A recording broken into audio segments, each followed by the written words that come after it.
สบายดีเนาะสบายดีน้องทุกคนเด้อคลิปนี้จะมาแนะนำวิธีใช้แพ็กอันนี้เนาะที่ว่าน้องที่ว่าได้เอานำเฮาเนาะอยากรู้วิธีใช้แบบละเอียดเดี๋ยวคลิปนี้สิมารวบรวมและแต่ทำอิฐแล้วเนาะสิมาเฮ็ดเป็นแต่ละขั้นตอนให้เนาะเพื่อสบายเวลาจะใช้เองเนาะแพ็กตัวนี้เป็นแพ็กโปรแกรมร่วมของโปรแกรม Windows เนาะทุกคนเนาะเป็นแพ็กซอฟต์แวร์ของ Windows มันจะมีหลายโปรแกรมที่รวมอยู่ในนี้เนาะวิธีใช้งานเนี่ยมีก่อนอื่นเนี่ยสมมุติว่าเฮาได้แพ็กนี้แล้วเนาะหนึ่งมาให้ปิดแอนติไวรัสก่อนเปิดทุกเทื่อเด้อให้ปิดก่อนเนาะนี่ตัวนี้สมมุติว่าเฮาใช้ Windows 8 ขึ้นไปมันจะมี Windows Security เนาะ Windows 7คันว่าได้ลงแอนติไวรัสเนาะก็ปิดก่อนเนาะปิดใช้งานเนาะคลิกเข้าไปเลยแบบนี้แล้วเข้าไปที่ตัวนี่ตัวเป็นนั้น Virus Entry Protection ตัวนี้นี่เนาะเลื่อนลงมาเนาะนี่ตัวนี้แล้วเข้า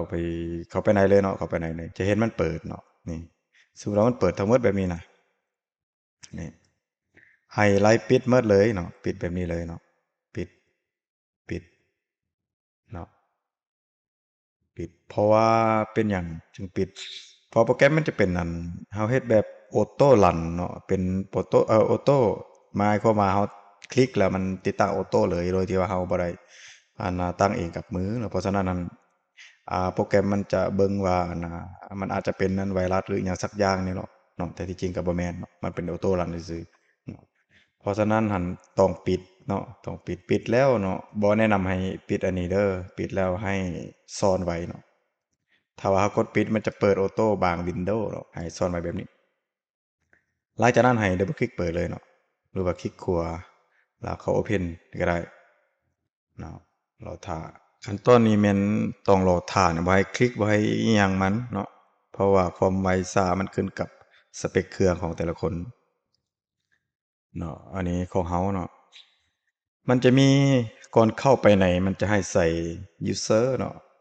รหัสกับอันชื่อเนาะนี่อยู่เทิงนี่แม่นชื่ออันนี้แม่นรหัสเนาะรหัสนี่แม่นของไผของมันเด้ออันนี้ของเฮานี่แม่นชื่อเฮาเลยเนาะสุขใจ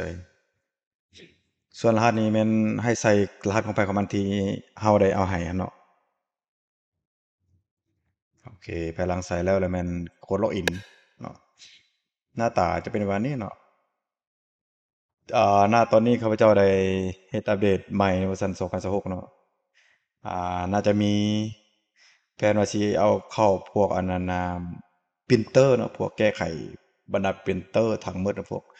อ่าบ่ว่าจะเป็นหมึกเต็มซับหมึกเต็มเขียซับหมึกหรือว่าหยังต่างๆ driver เนาะเฮาสิยัดไปลงในนี่เลยเพื่อสำบายเนาะอืมสเกลมันจะมี1 Windows 7 8 10 11อันนี้แม่น Windows เด้อถ้าเฮาเสื่อมอินเทอร์เน็ตแล้วเนาะเสื่อมอินเทอร์เน็ตเข้ามาแล้วสามารถเข้าดาวน์โหลด Windows นี้ได้เลยเนาะสมมุติว่าจะได้ Windows 7อะเข้าคลิกที่ Windows 7เนาะมันจะพาให้ดาวน์โหลดไปที่ Windows 7เนาะแล้วก็คลิกดาวน์โหลดเนาะนี่คลิกดาวน์โหลดแต่ถ้าอันนั้นแต่ถ้าอยากได้ Windows 8ก็คลิกที่ Windows 8 10 11เนาะคลิกใส่อยากได้ Windows ใดแล้วก็คลิกดาวน์โหลดเอาเลยเนาะดาวน์โหลดแล้วก็ไปอันเขียนใส่ USB หรือว่าแผ่นเนาะอันนี้แม่นสำหรับ Windows เนาะส่วนแถวนี้มีอันนี้นี่แม่นไดรเวอร์เนาะไดรเวอร์ในภายหลังที่เฮาได้ลง Windows ใหม่หมดเนาะหรืออยากอัปเดตไดรเวอร์วิธีการเนาะเข้าไปที่นี่แต่ว่าทุกเทื่อต้องเปิดอินเทอร์เน็ตเด้อ ก่อนเปิดตัวนี้แนะนำให้ลงพวกVisual พวกอันนี้เนาะอันนั้นให้เข้าใจแบบนี้เนาะลงไดรเวอร์ตัวนี้นะแม่นภายหลังที่ว่าเฮาลง Windows มาใหม่ๆเนาะมาเฮาลงทำอิฐเลยเนาะยังบ่ทันได้มีไดรเวอร์ยังบ่ทันได้มีหยังเลยเนาะเพราะฉะนั้นก่อนสิเข้าถึงพวกโปรแกรมอื่นๆได้เฮาต้องลงไดรเวอร์นี้ก่อนเนาะลงไดรเวอร์นี้ก่อน เนาะภายหลังที่เราลงเทื่อหนึ่งแล้วเข้าต่อไปเนาะเข้าเทื่อต่อไปมันบ่จำเป็นจะลงอีกเนาะมีแต่เข้าใช้งานปกติเลยเนาะโอเคเนาะคลิกเข้าไปเลยเนาะคลิกเข้าไปแล้วมันจะพาให้เราตัวนี้ล่ะให้กด install เลยรอท่าจนกว่ามันติดตั้งออโต้เนาะรันเลยคลิกตัวนี้ก่อนเนาะติดตั้งอันนี้เรามีแล้วบ่จำเป็นเนาะปิดเนาะอันนี้ตามลำดับเด้อติดตั้งอันนี้แล้วเหรอให้มันจะมี2อันนี้เนาะ ที่เราได้คัดมาแล้วเนาะเราใส่งานแต่ใดๆแล้ว ปรากฏว่ามันดีเนาะคือตัวนี้นี่อัปเดตไวเนาะตัวนี้เนาะพวกอันนี้มันค่ายจีนเนาะเฮาแนะนำเลยตัวนี้มันไวเนาะใช้เวลาแป๊บเดียวเนาะคลิกเข้าไปเลยถ้าว่าอันนี้กับตัวนี้เนาะถนัดตัวใดใช้ตัวนั้นโลดเนาะบ่มีปัญหาเนาะอันนี้เฮาเฮ็ดให้สองอันเป็นหยังจึงว่าแนวนั้นเพราะว่าบางเครื่องหั้นอาจจะบ่คือกันเนาะพวกบางเครื่องหรือว่า Windows อย่างต่างๆเนาะบางทีก็ได้ตัวนี้หรือว่าบ่ได้ตัวนี้เพราะฉะนั้นเฮาลงให้สองอันจบเลยเนาะคลิกเข้าไปเนาะ ภายหลังที่ลง Windows เนาะให้คลิกเข้าไปแบบนี้นะแล้วกด Start เลยถ้ามันขึ้นให้อัปเดตเวอร์ชันมันบ่ต้องอัปเดตเด้อบ่ต้องอัปเดตเพราะตัวนี้เป็นเวอร์ชันเฮาแคร็กเรียบร้อยแล้วเนาะบ่จำเป็นต้องอัปเดตคันอัปเดตนี่แม่นต้องได้ซื้ออันนั้นนำเขาเจ้าคือนี่เห็นบ่อันนี้พวกการ์ดจอเนี่ยมันให้อันอัปเดตแต่คลิกดาวน์โหลดแป๊บเดียวเนาะแป๊บเดียวนี่คลิกดาวน์โหลดสามารถเฮ็ดพร้อมกันบาทเดียวเลยเนาะอันนี้ข้อดีของโปรแกรมตัวนี้เนาะแล้วก็มันใส่เวลาความไวแป๊บเดียวอีกเนาะตัวนี้โอเคเนาะตัวนี้เนาะแล้วส่วนตัวนี้นี่คือกันเนาะ Driver Booster เนาะอันนี้เป็นเวอร์ชัน Pro สามารถคลิกเปิดได้เลยเนาะนี่ตัวนี้นะสังเกตอยู่บนนี้มันเป็นเวอร์ชัน Pro แล้วคลิกสแกนเนาะรอท่า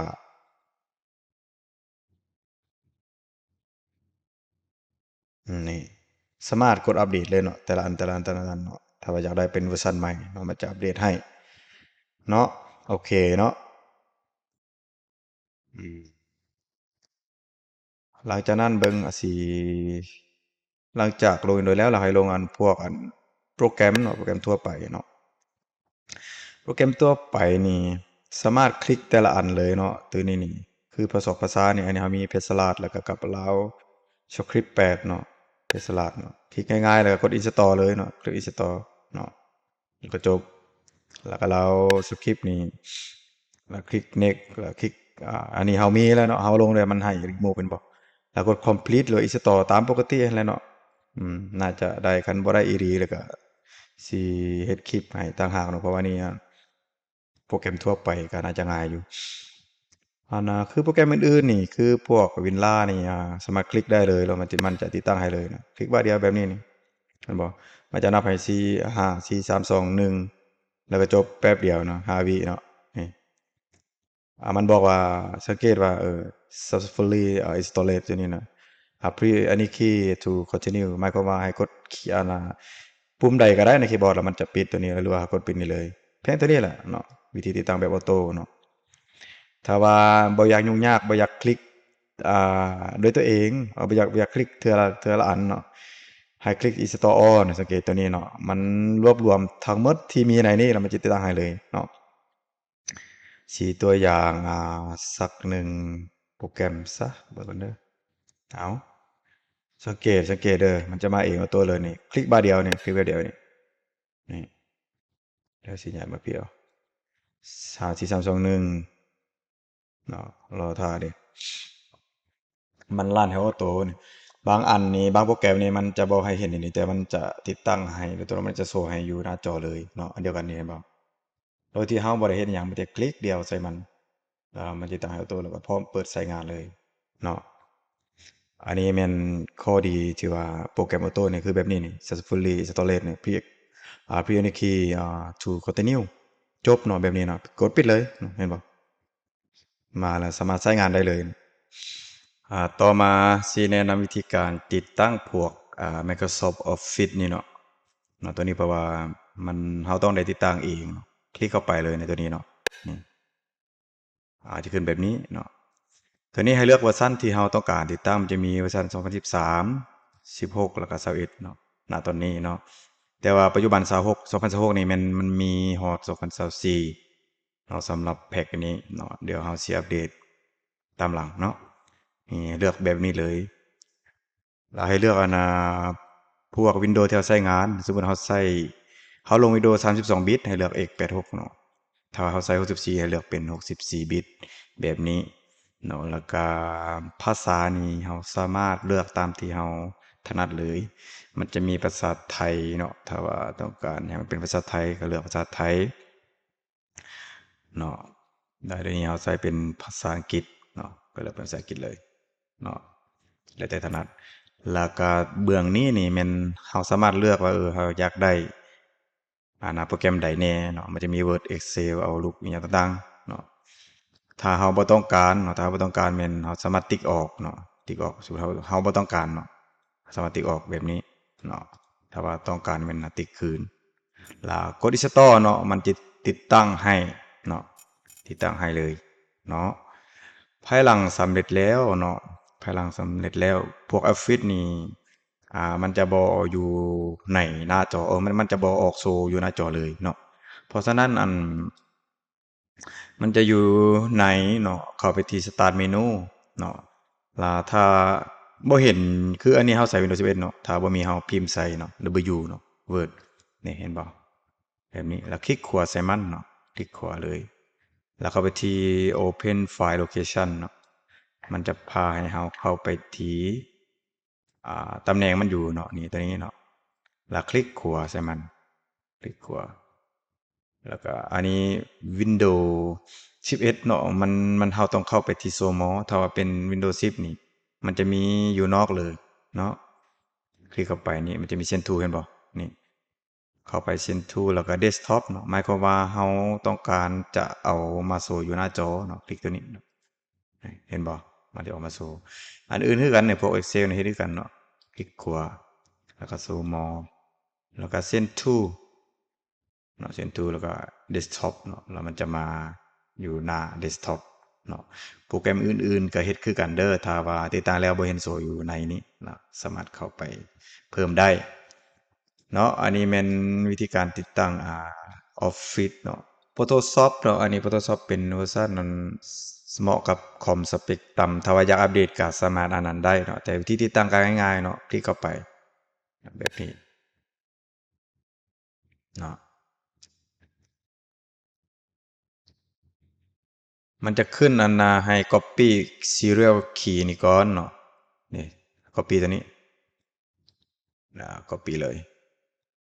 แล้วกดปิดแล้วมันจะรันโปรแกรมมันเนาะกดปิดแบบนี้เห็นบ่มันจะรันอันนาโปรแกรมมัน Photoshop นี่แล้วก็ next แล้วก็วางคีย์นี้นี่วางคีย์เนาะแล้วกด next เนาะแล้วกด next อันนี้ next ไปจนกว่ามันแล้วเนาะแล้วมันจะโชว์อยู่หน้าจออันนี้เฮาบ่ติดตั้งเฮามีแล้วเนาะเป็นตัวอย่างให้ซื่อๆเนาะโอเคเนาะ ส่วนเวอร์ชันใหม่นี้เฮาเพิ่มให้หลายเนาะเดี๋ยวสิอัปเดตให้ตื่มสิอัปเดตลงซองนี้ตื่มเนาะจะมีหลายครบค่อนข้างครบเลยเพราะว่าอยากเฮ็ดให้มันสะดวกเวลาใช้งานบ่หาไปร้านเนาะมีแต่เฮ็ดอยู่กับที่หรือเฮ็ดออนไลน์เนาะถ้าผู้ใดเป็นช่างก็เหมาะสมเลยเนาะเพียงคลิกเดียวจบเนาะเอาไปต่อตัวอื่นตัวนี้พวกActivate เนาะพวก Activate มันจะมี Windows 7เนาะ Windows 8ถ้า Windows ผู้ใดที่ว่าหมดอายุเนาะหมดอายุแล้วสามารถ Activate ทุก Windows เลยเนาะมันจะมีอันนี้ Windows 7สำหรับ Windows 7อันนี้สำหรับ Windows 8อันนี้10 11นี่1 2 3อันนี่แม่นสำหรับ Windows 10และ11มันใส่นำกันเนาะตัวนี้เนาะ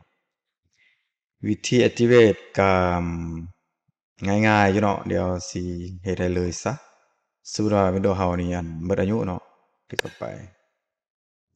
ตัวนี้ เอาคลิกบางหนึ่งเนาะคลิกบางหนึ่งเนาะ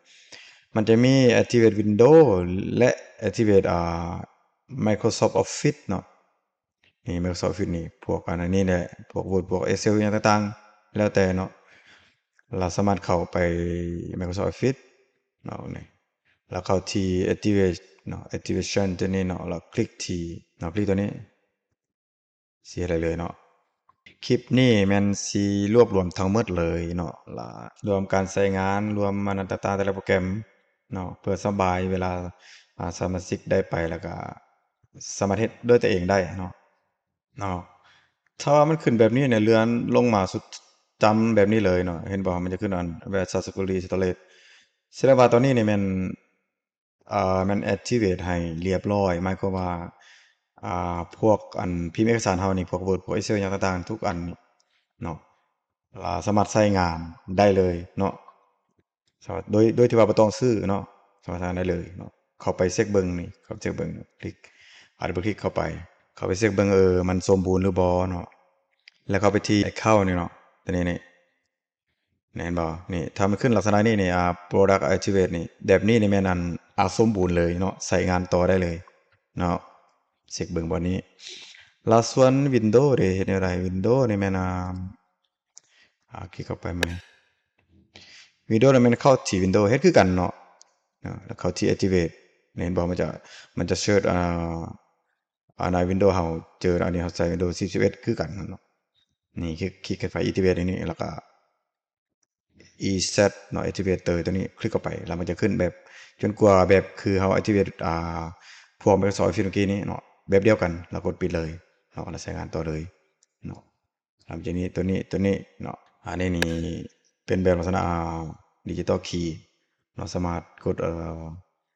เลข1เลข2เลข1นี่แม่นหมายความว่า activate เนาะเลข2นี่แม่นเช็ค Windows เฮาสถานะ Windows นี่แม่นมัน activate ให้แล้วบ่เนาะอันนี้มันกดเลข2อยาก activate นี่แม่นให้กดเลข1เนาะพิมพ์เลข1ใส่แล้วมันจะ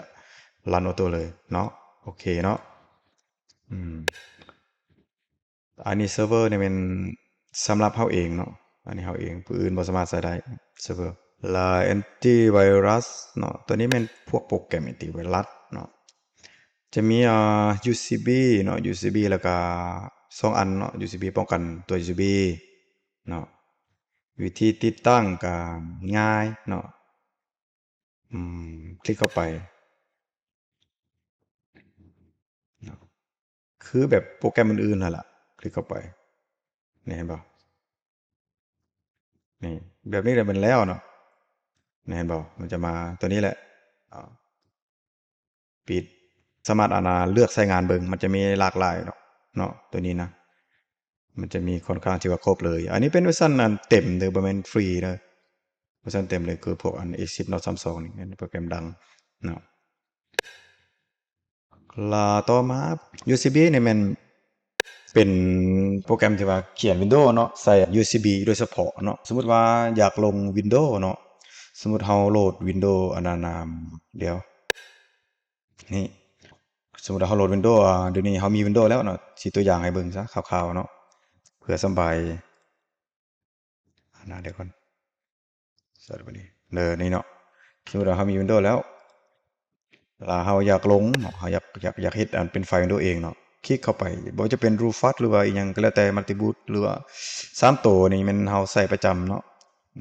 ก็แล้วแต่ใช้งานถนัดตัวใดก็ใช้ตัวนั้นเนาะเฮาสิตัวอย่างอัน Rufus เนาะคลิกเข้าไปเนาะอันต้องมี USB เนาะ USB นี่แม่นเฮาเบิ่ง Windows เฮาสมมุติว่าเฮามี Windows ไฟล์มันเท่าใดกิกจักกิก3กิก4กิกก็แล้วแต่เนาะแล้วให้ใส่ USB หมายความว่าให้มันหลายก่อนไฟล์ Windows เฮามันจึงสามารถเขียนไฟล์ได้เนาะแล้วภายหลังที่ว่าเฮามี USB แล้วเสียบเข้าไปเลยเนาะแล้วมันจะขึ้นบนนี้นี่เนาะนี่เห็นบ่ของเฮานี่16กิกเนาะ แล้วในเมื่อมันเจอ USB เฮาแล้วเนาะต่อไปนะให้เข้าที่ select นี่ select ตัวนี้หมายความว่าเข้าไปหา Windows เฮาไปเลือก Windows ที่เฮาจะลงหั่นเนาะเดี๋ยวนี้เฮามีแล้วเฮาสิเพิ่มให้เลยเนาะนี่แบบนี้ง่ายๆเนาะสังเกตอยู่บัดนี้มันจะมี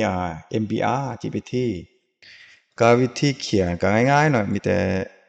เลือกเนาะแล้วก็กด start เลยเนาะ start อันนี้เราสามารถใส่ชื่อก่อนก็ได้นะครับ create ชื่อเพื่อสำบายเวลาเราลงแล้วมันใส่ชื่ออันนี้ให้เลยเนาะแล้วกดโอเคกดโอเคแล้วก็รอถ่ายจนกว่ามันแล้วพุ่นน่ะมันเนาะเดี๋ยวสิค้างไว้ก่อนสิเฮ็ดให้มันอันนั้นเลยซะเนาะเพื่อสบายให้น้องไปใช้งานเนาะแบบนี้เนาะถ้าเห็นมันขึ้นแบบนี้เนี่ยแสดงว่านี่ ready พร้อมแล้วเนาะ แล้วกดปิดเลยเนาะณตอนนี้นี่แม่นเฮาเขียนแล้วเนาะสามารถเอาไปลงได้เลยเนาะโอเคเนาะโอเคน่าจะจบแล้วประมาณนี้เนาะก็วิธีการใช้งานประมาณนี้เด้อทุกคนเด้อถ้าว่าไอ้น้องใดหรือว่าได้ไปแล้วติดค้างบ่อนใดหรือว่าใช้งานมีปัญหาบ่อนใดสามารถแจ้งหาเฮาเลยเนาะเดี๋ยวเฮาสิเข้าไปแก้ไขหรือว่าสิเฮ็ดคลิป ให้เฉพาะเลยเนาะโอเคเนาะอ้าวขอบใจเด้อที่สนับสนุนเนาะขอบใจ